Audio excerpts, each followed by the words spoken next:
नमस्कार, हरियाणा न्यूज देख रहे हैं आप। मैं हूं आपके साथ केशव कुमार। कौन होगा देश का नया राष्ट्रपति? जी हां, राष्ट्रपति चुनाव को लेकर सियासी घमासान जो है वो शुरू हो चुका है।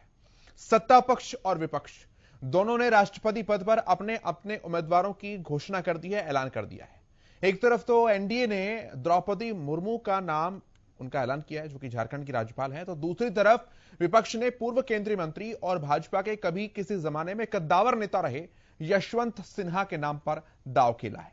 वहीं राष्ट्रपति चुनाव को लेकर हरियाणा में भी सरगर्मियां तेज होती नजर आ रही हैं। आज हम बात करेंगे इस विषय पर, पूरे चुनावी समीकरण पर, वोटों के समीकरण पर, लेकिन उससे पहले रिपोर्ट आप देखिए।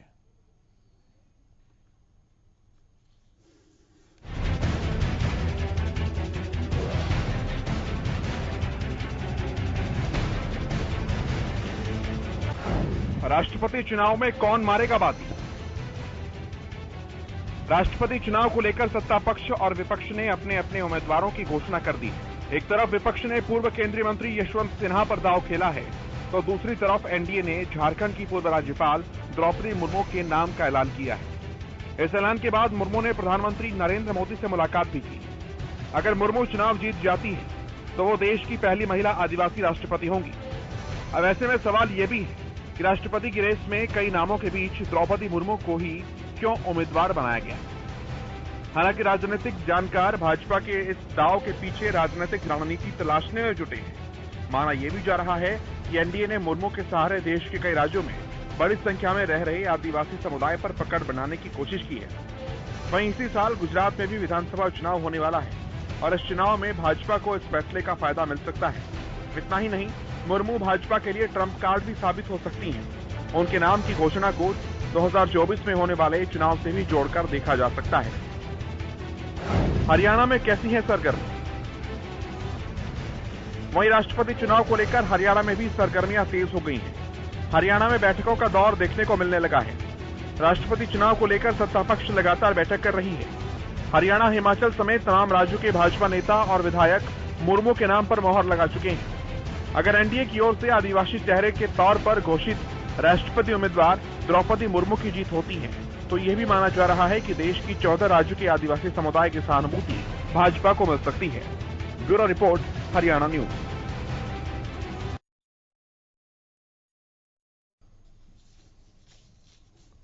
तो तमाम सारे विषय हैं, पहलू आपने देख लिए। भाजपा का मास्टर स्ट्रोक जो है वो इसे कहा जा रहा है एनडीए का, द्रौपदी मुर्मू का नाम, उनका ऐलान।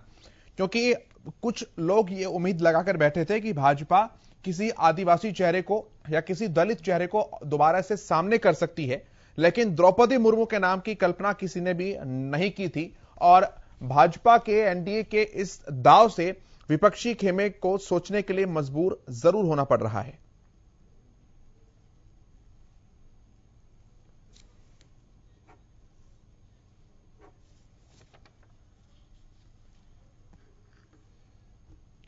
चलिए बात करते हैं इस विषय पर। हमारे साथ प्रोफेसर वीरेंद्र सिंह चौहान है, भारतीय जनता पार्टी के प्रवक्ता जुड़ चुके हैं। सुशील सिंह मेरे सहयोगी मेरे साथ जुड़े हैं। रविंद्र सिंह ढुल, कांग्रेस के प्रवक्ता, कुछ ही देर में हमारे साथ होंगे। और चंडीगढ़ से हमारे संवाददाता रवि भी हमारे साथ होंगे। चौहान साहब, बहुत स्वागत है आपका सबसे पहले हरियाणा न्यूज पर। थोड़ा सा धन्यवाद। जोखिम जरूर है, एकदम क्लियर कट सब कुछ नजर नहीं आ रहा है, कुछ वोट का अंतर जरूर रह सकता है। और शायद इसी चीज को भांपते हुए द्रौपदी मुर्मू के ऊपर जो दाव लगाया, ये मास्टर स्ट्रोक कहा जा रहा है। मैं फैक्टर्स, कारण समझना चाहूंगा आपसे द्रौपदी मुर्मू के नाम के पीछे। सबसे पहले तो देखिए, भारतीय जनता पार्टी ने श्रीमती द्रौपदी मुर्मू को राष्ट्रपति पद का प्रत्याशी बनाते समय तमाम फैक्टर्स पर विमर्श करके उनका नाम आगे बढ़ाया है।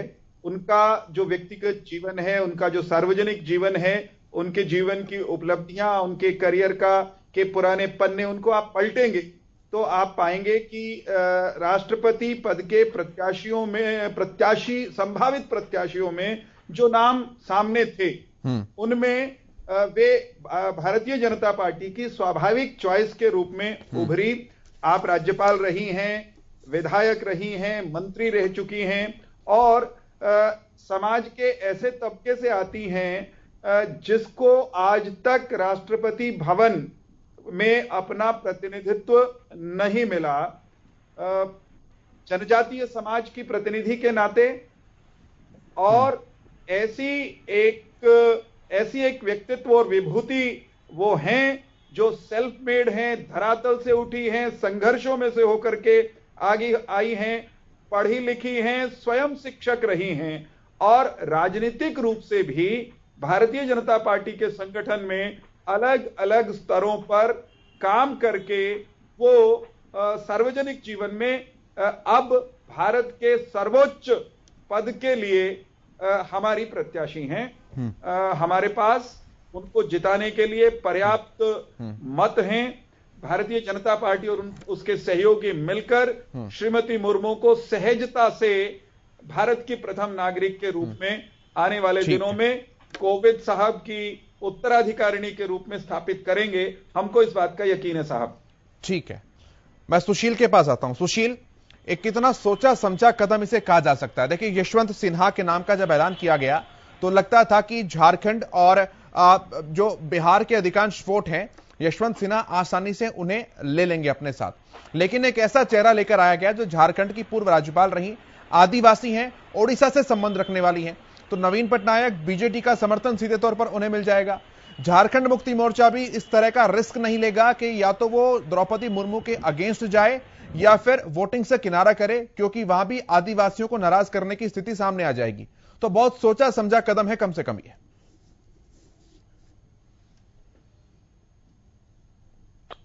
इसको ऐसे अगर हम समझें तो जब राष्ट्रपति चुनाव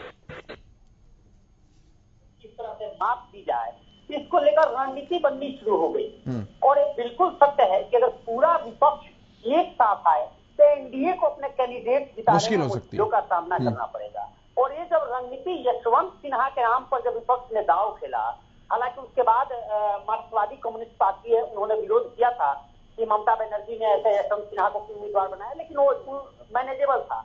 लेकिन उसके बाद यशवंत सिन्हा का नाम इसलिए भी सामने आया और बड़ी सोची समझी रणनीति के तहत उनका नाम लिया गया, जिसके बाद कांग्रेस ने समर्थन किया। और चूंकि यशवंत सिन्हा अटल बिहारी वाजपेयी कार्यकाल में विदेश और वित्त मंत्री दोनों का कार्यभार उन्होंने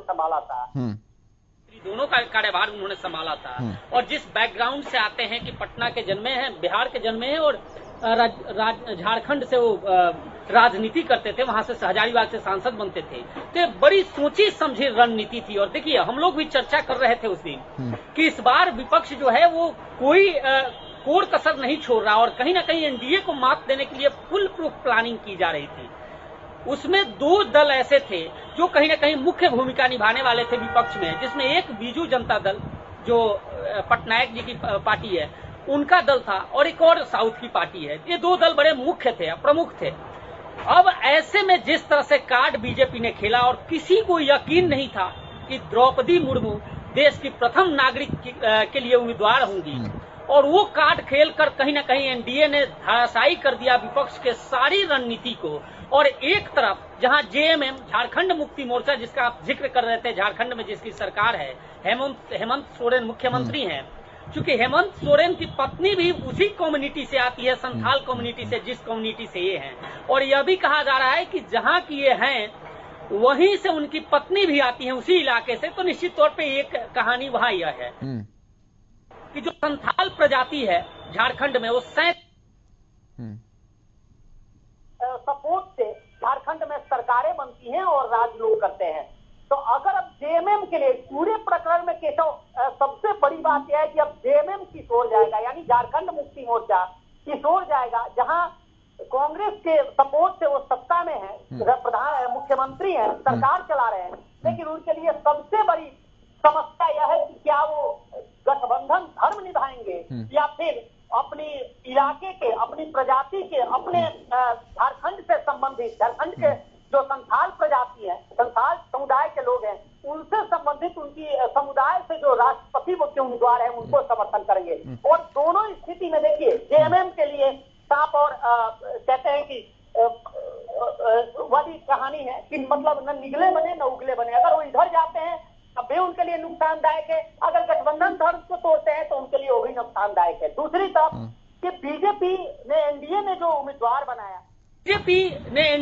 उम्मीदवार बनाया वो क्लियर जीत इसलिए भी मानकर चल रही है एनडीए कि उड़ीसा नवीन पटनायक ने पहले ही प्रधानमंत्री से मुलाकात की थी और मुलाकात के बाद माना जा रहा है कि उनका समर्थन निश्चित तौर पे आएगा और इसका स्वाभाविक भी है। किसी स्टेट से उस स्टेट से कोई कैंडिडेट राष्ट्रपति के लिए आता है तो वो स्टेट जरूर सपोर्ट करता है और ये अमूमन देखा भी गया है।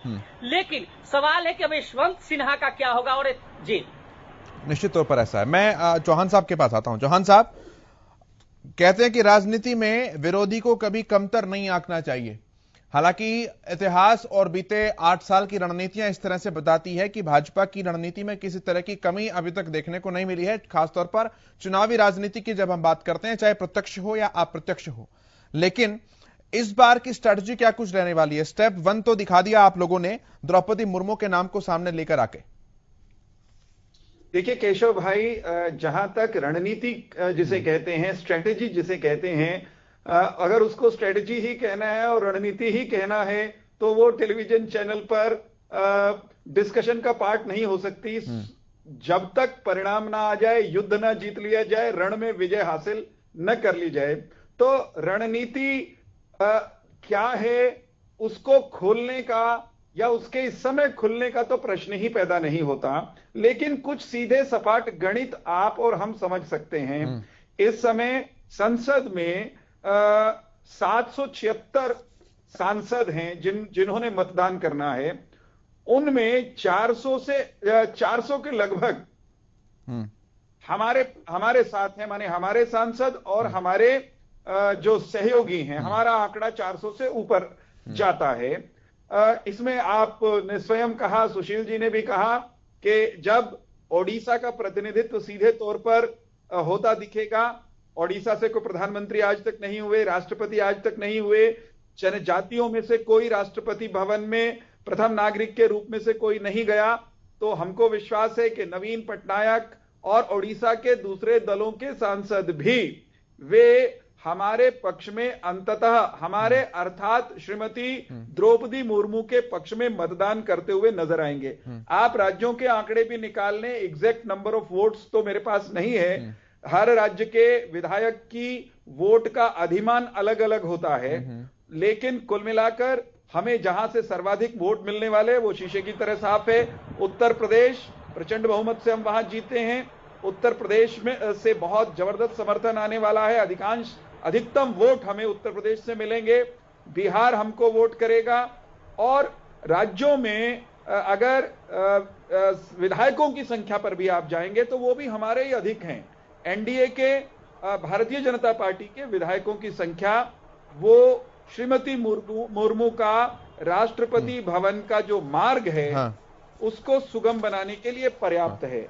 फिर जो हमारा केवल भाजपा वालों की नहीं, चौहान साहब, केवल भाजपा के दम पर अगर आप सोच रहे हैं कि चले जाएंगे तो ऐसा संभव नहीं हो पाएगा सर, आंकड़ों के लिहाज से। मैंने नहीं कहा, नहीं, आपने कहा ना पर्याप्त है, आपने कहा कि उनके रास्ते को सुगम बनाने के लिए पर्याप्त है, तो इसलिए मैं कह रहा हूं भारतीय जनता पार्टी और उसके एनडीए के सहयोगी दलों जितना मजबूत स्पष्ट आधार विपक्षियों का कहां है।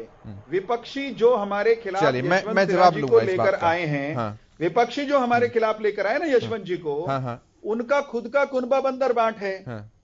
उनको तो एकजुट होने में पसीना बहाना पड़ेगा। ठीक है, मैं ढुल साहब से जवाब लेता हूं इस बात का। रविंद्र सिंह ढुल हमारे साथ जुड़ चुके हैं, कांग्रेस पार्टी के प्रवक्ता हैं। ढुल साहब, बहुत स्वागत है आपका। यशवंत सिन्हा का काउंटर जो है वो एनडीए ने दिया है द्रौपदी मुर्मू के रूप में, लेकिन आप यशवंत सिन्हा को लेकर आए हैं तो उसके पीछे भी काफी सारी स्ट्रेटजी रही होगी, सोच समझकर ही लेकर आए होंगे, लेकिन बात जाकर फिगर्स पर अटकेगी और चौहान साहब भी कह रहे हैं कि हमारे पास पर्याप्त फिगर्स हैं। देखिए, विपक्ष हम केवल मात्र जिताना नहीं, एक बढ़िया चुनौती देना भी होता है। उसके बाद एनडीए की भी जो उम्मीदवार हैं उनको मैं बधाई देता हूँ, बहुत अच्छी उम्मीदवार है। मुर्मू जी जिस जगह से आती है, सही बात है, अच्छी बात है, वहां को रिप्रेजेंटेशन मिल रहा है, इसमें कोई राय नहीं है। जहां तक बात जो है ये भाजपा का पार्ट रहे हैं लंबे समय, और एनडीए के जितने भी गठबंधन वाले हैं, जितने भी सहयोगी हैं, सबके साथ में उनके निजी रिश्ते हैं, राजनीतिक रिश्ते हैं उनके।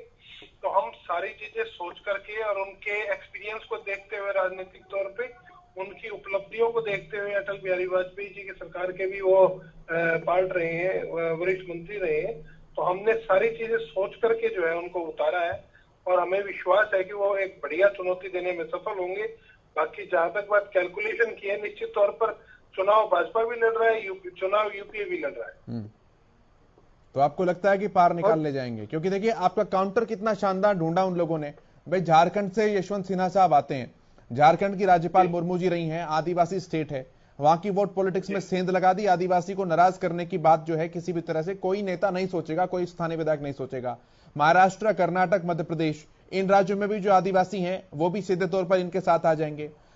नीतीश कुमार का मेजर वोट बैंक महिलाएं कहीं जाती हैं, महिलाओं को नाराज करने की बात को लेकर नीतीश कुमार का भी कोई विधायक जो है वो नहीं अगेंस्ट में जाने की सोचेगा। बीजेडी, बीजू जनता दल, हम और सुशील पहले ही बात कर रहे थे, ओडिशा से क्योंकि आप बेसिकली चुनकर के आती हैं तो ओडिशा का कोई भी विधायक जो है वो भी अगेंस्ट में जाने की नहीं सोचेगा। अब आदिवासी हैं इसलिए झारखंड मुक्ति मोर्चा, उनके भी सभी विधायक जो हैं वो द्रौपदी मुर्मू के पक्ष में जाएंगे। तो आपकी जो स्ट्रेटजी थी उस पर काउंटर पहले से खेल दिया, वो भी बड़े वाला, ये मैं कह रहा हूं। लेकिन निश्चित तौर पे इनकी एक रणनीतिक स्ट्रेटजी अच्छी है। इसके रूप में कहूं तो एक बहुत अच्छी उम्मीदवार है, एक बहुत अच्छी कैंडिडेट उन्होंने दी है। तो हम तो उनको भी शुभकामनाएं देते हैं। हमारा काम, हमारा चुनाव लड़ना, हम अपनी तरफ से मजबूती से चुनाव लड़ेंगे। बाकी भविष्य की रणनीति और वही बात है, चौहान साहब वाली रणनीति और राजनीति यहाँ पर बैठ के तो डिस्कस कर नहीं सकते, क्योंकि चुनाव अभी बाकी है, समय है उसमें। ठीक है, सुशील ढुल साहब का ये कहना कि हम मजबूत चुनौती पेश करेंगे, इसके मायने समझाइए जरा।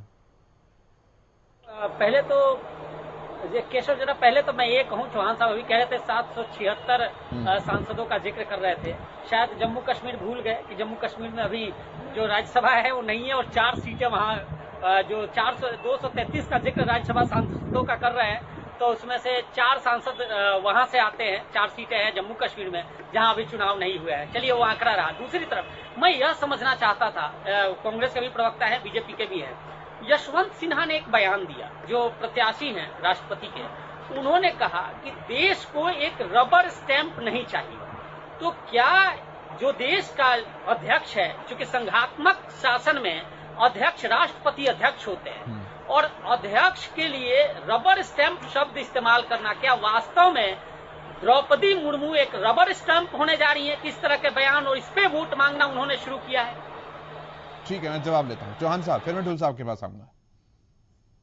देखिए, यशवंत सिन्हा बहुत पढ़े लिखे, विद्वान, अनुभवी शख्सियत हैं। जिस तरह वे नकारात्मक राजनीति पर आमादा हुए, उनसे इस चुनाव में भी इसी प्रकार की नकारात्मक बात से शुरुआत की अपेक्षा की जा सकती थी।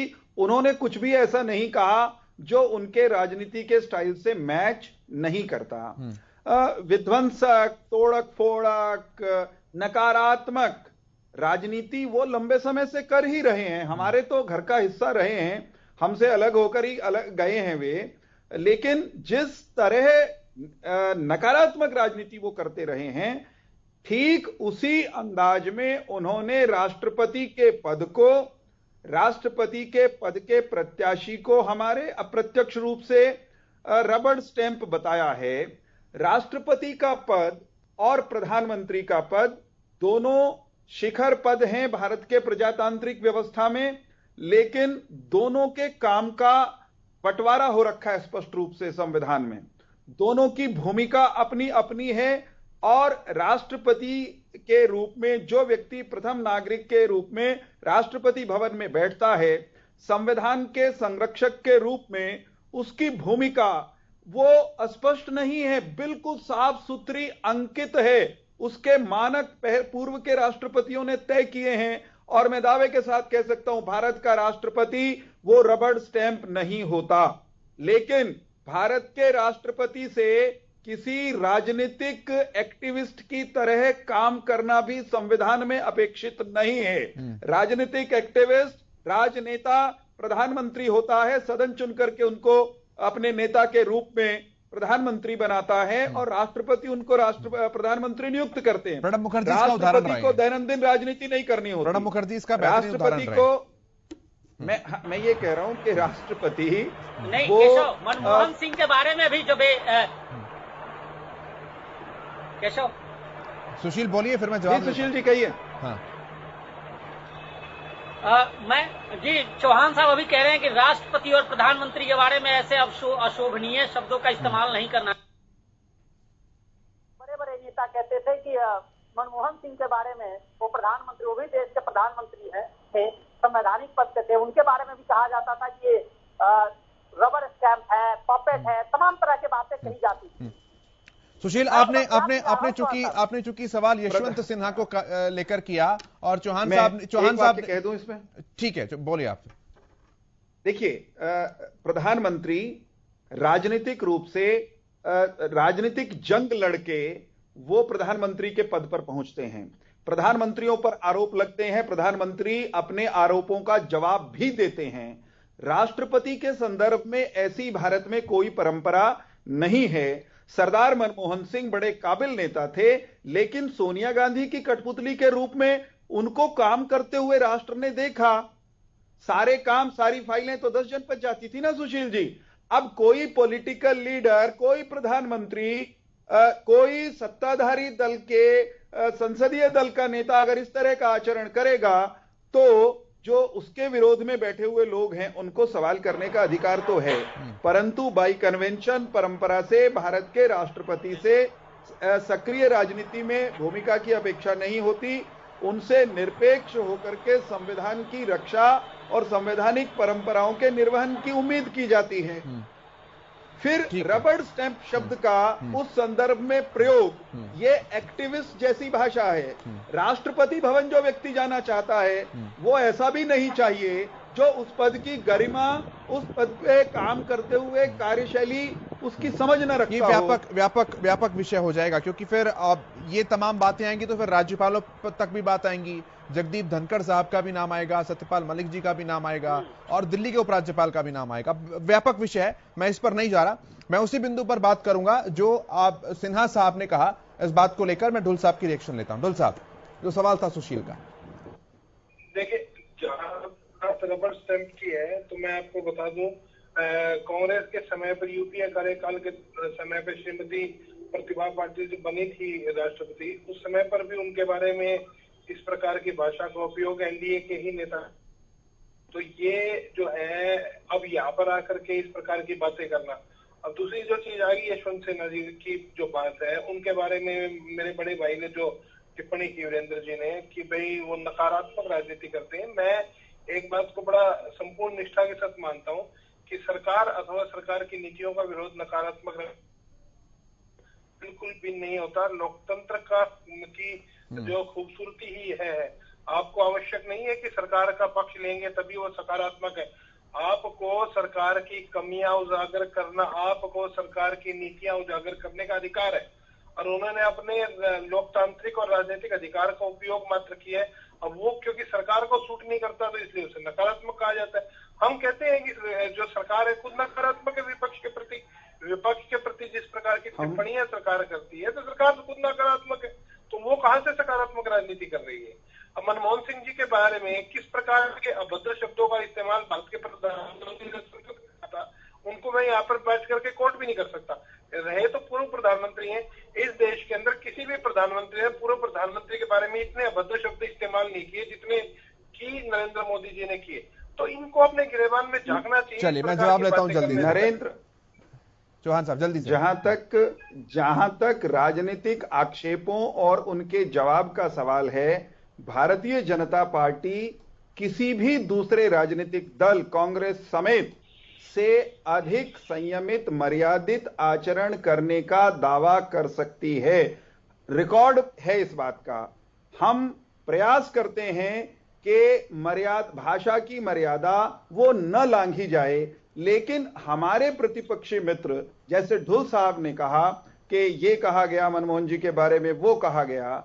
मनमोहन जी और उनकी टोली ने नरेंद्र मोदी जी को लेकर पहले दिन से आज तक क्या नहीं कहा, किस हद तक नरेंद्र मोदी नाम की शख्सियत को नेगेटिवली पेंट करने में सारी मर्यादाओं को इन्होंने ध्वस्त नहीं किया। आप सबके सामने कुछ छिपा हुआ नहीं है, इसमें यूं ही कहना चाहिए, सबको आज जितने मर्यादित हैं कल उससे अधिक मर्यादित आचरण करना चाहिए। सबको संयम और मर्यादा खुद को याद दिलाते रहना चाहिए और दूसरे को उपदेश देने से पहले स्वयं उसका आचरण करना चाहिए, वरना तुलसीदास जी कह ही गए हैं, पर उपदेश कुशल बहुतेरे जे आचरही ते नर न घनेरे। हम भारत का अगला राष्ट्रपति चुनने जा रहे हैं। भारतीय जनता पार्टी और उसके सहयोगियों ने एक उत्कृष्ट विकल्प देश और समाज के सामने रखा है, राजनीतिक दलों के सामने रखा है, मतदाताओं के सामने रखा है। हम चाहेंगे कि श्रीमती द्रौपदी मुर्मू वे अगर निर्विरोध बन जाएं, निर्वाचित हो जाएं, प्रतिपक्ष भी साथ आ जाए, तो देश के जनजातीय समाज में एक बहुत सकारात्मक संदेश जाएगा कि इस देश के सबसे वंचित पिछड़े वर्ग की भी चिंता सब राजनीतिक दल करते हैं। देखिए, बनना तो प्रत्याशी हमारा ये तय है। ठीक है। अगर ये भी सकारात्मक भाव से हमारे संग आ जाएंगे तो रंग और बहुरंगा हो जाएगा ये। ठीक है, मैं एक फाइनल कमेंट लेता हूं ढुल साहब से। ढुल साहब, बहुत जल्दी से फाइनल कमेंट। देखिए, मैं इनके प्रत्याशी को शुभकामनाएं देते हैं। अपना चुनाव लड़े, हम अपना चुनाव लड़ेंगे, मजबूती से लड़ेंगे और एक बेहतरीन विकल्प देने का हम प्रयास करेंगे। ठीक है, सुशील, बहुत जल्दी से फाइनल कमेंट। बिल्कुल, देखिए, इस चुनाव में एक चीज तो तय है, प्रत्याशी दोनों हैं, दोनों बराबरी के हैं। एक तरफ आईएएस है, आईएएस रह चुके हैं, मिनिस्टर रह चुके हैं, राजदूत रह चुके हैं यशवंत सिन्हा, काफी अनुभव है। और दूसरी तरफ 2 बार विधायक, 1 बार मंत्री और राज्यपाल रह चुकी हैं, प्रोफेसर हैं, पढ़ाती भी थी। तो निश्चित तौर पे दोनों जो कैंडिडेट हैं, चाहे वो एनडीए के हों या यूपीए के हों, दोनों राष्ट्रपति के लिए बेहद उपयुक्त। और ये कहें, हालांकि देखिए, आरोप प्रत्यारोप अलग है। चलिए, ठीक है सुशील, नेटवर्क इशू है कोई। बहुत शुक्रिया आपका जुड़ने के लिए। डॉक्टर वीरेंद्र सिंह चौहान, रमन सिंह ढुल जी, बहुत धन्यवाद, बहुत शुक्रिया। मेरे साथ इस कार्यक्रम में इतना ही। आप देखते रहिए हरियाणा न्यूज।